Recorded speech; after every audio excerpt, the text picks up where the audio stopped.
We're here. Did we miss anything? We would not presume to begin without you, Ida. Orianger has returned to the Waking Sands, but everyone else is now present. Yes, but for what exactly? We all have duties to attend to, Alphino, so you may dispense with the preamble. Thank you, Elise. It is the very subject of those duties which compelled me to call this gathering. Though the Warriors of Darkness no longer pose a threat, Eorzea's many troubles demand no less of our attention. And while I stand by the decision to approach each task as we see fit, I fear our effectiveness will ultimately be diminished should we continue to act in ignorance of each other's efforts. Thus, I propose we elect a successor to Minfilia. Not to serve as a fully fledged antecedent, perhaps, but as a coordinator of operations. Is that all? Well, then the decision seems clear. No one else has shown any enthusiasm for the role, and judging by your performance at our previous meeting, you would seem the perfect candidate. You always did have a flair for politics.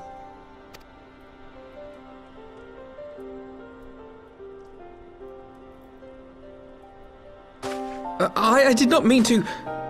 That was not my intention. As my tenure as commander of the Crystal Braves comprehensively demonstrated, I lack the qualities required for such an office. I would much prefer to remain as I am now, a soldier in the field, so to speak. Should none of our numbers step forward, must we then constrain some unwilling candidate to take up the position? Well, based on merit alone, a certain adventurer would be my choice.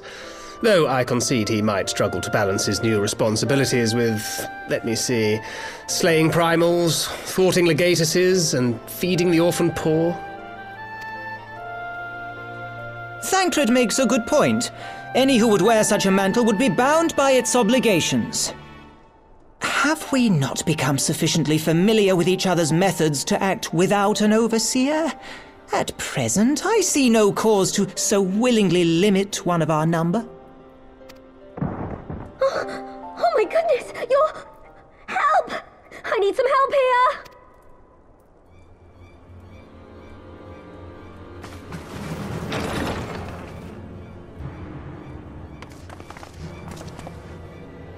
Tataru, are you all right? Me? I'm fine. It's this poor girl who just staggered in and collapsed on the floor that I'm worried about. Narco! God, how did... Yashola! Please, you have to help her. Kral, a hand if you would. Let us see about closing these wounds.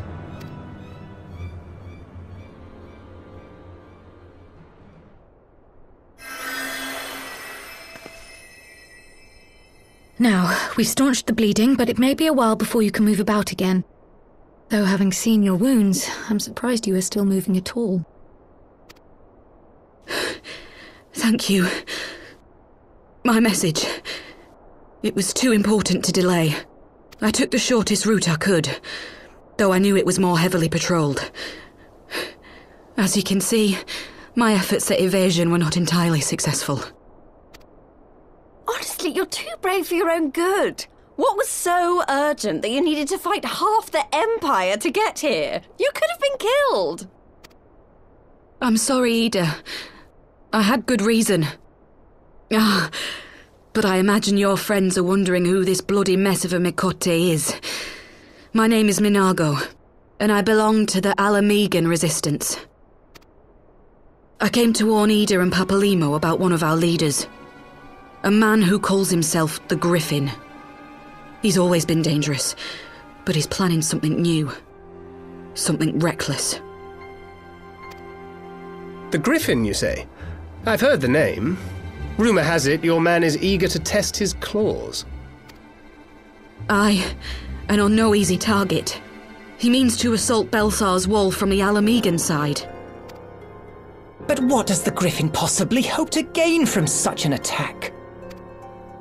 From what I understand, he wants the fires of war to spread to Eorzea. And for that, he needs to control the border with Gridania.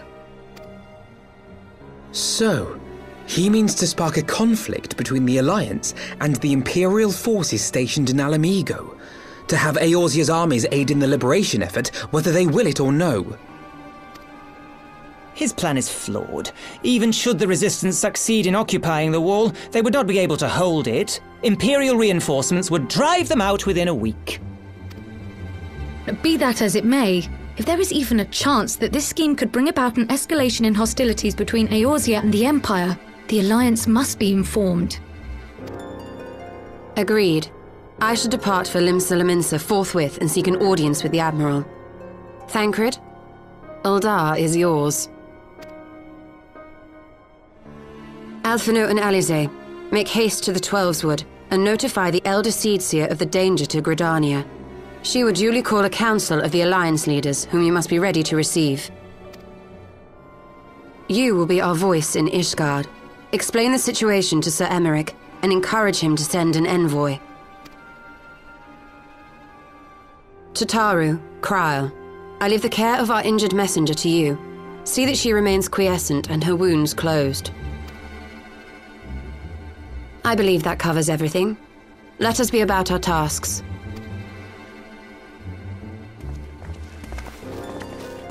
I suspect the ill tidings from Gyr Abania will be held as a turning point.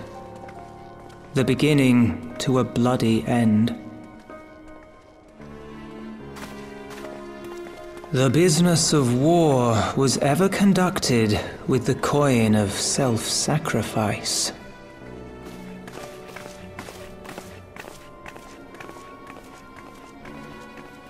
'Twas Master Louis Soir himself who taught us that such costs are not to be ignored or denied.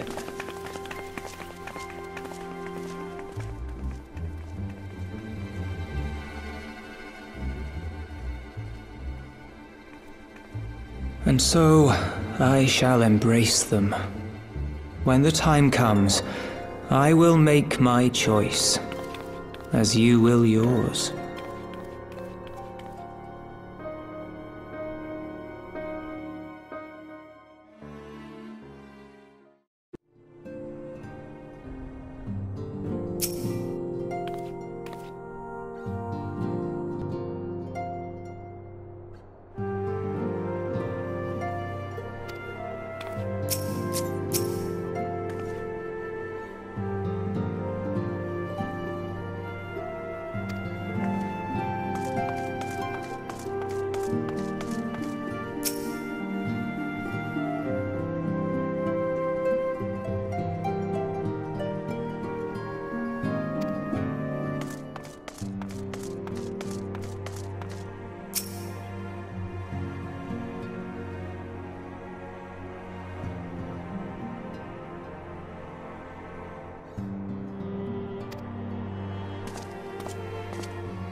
I bid you welcome, my friends. As you will by now be aware, the Scions of the Seventh Dawn have come into possession of certain intelligence concerning recent developments in the region of Gyr Abania. It springs, I am assured, from an unimpeachable source. Is that not so, Master Alphino? Indeed, Elder Seedseer. Our information comes directly from a member of the Resistance's inner circle, and we have no cause to doubt its veracity. This Griffin of theirs is a fool if he thinks he can hold Belsar's wall against the Empire. When the Imperials move to take it back, they will come in force. And the resulting fighting is all but certain to spill over into the Black Shroud. At the Battle of Cartano, the combined might of 3 grand companies laboured to contend with the remnants of but a single Imperial legion. Alone, Gridania would be hard-pressed indeed to hold back the tide, should the Garleans turn their minds from reclamation to invasion.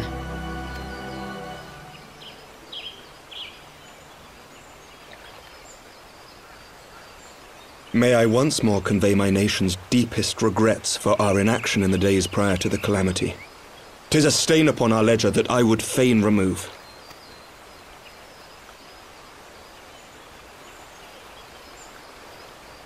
Elder Seedseer, I do hereby request leave to deploy a defensive force within the borders of Gridania.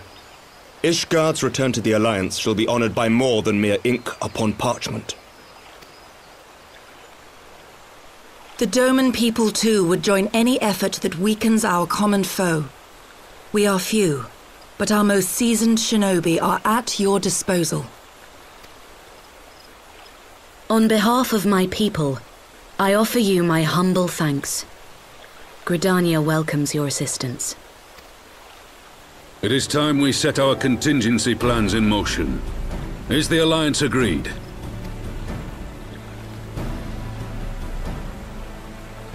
Then let us make ready for war. Victory favors the swift. There is much to be done.